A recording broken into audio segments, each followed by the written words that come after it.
Ang pagtitiyaga ay isang mahalagang katangian sa buhay.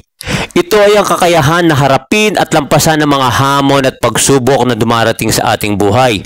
Sa bawat hakbang, ang pagtitiyaga ang nagtutulak sa atin na magpatuloy kung gaano pa ito kahirap.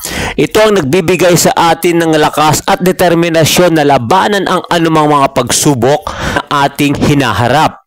Sa pamamagitan ng pagtitiyaga, natututo tayo magtiwala sa ating sarili at sa proseso ng pagbabago.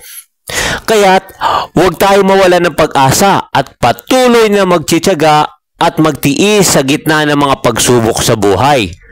Dahil sa dulo, ang tagumpay ay dulot ng matibay na pagtitiyaga. Maraming salamat ka-success at see you sa next video. Bye-bye and God bless po. Thank you.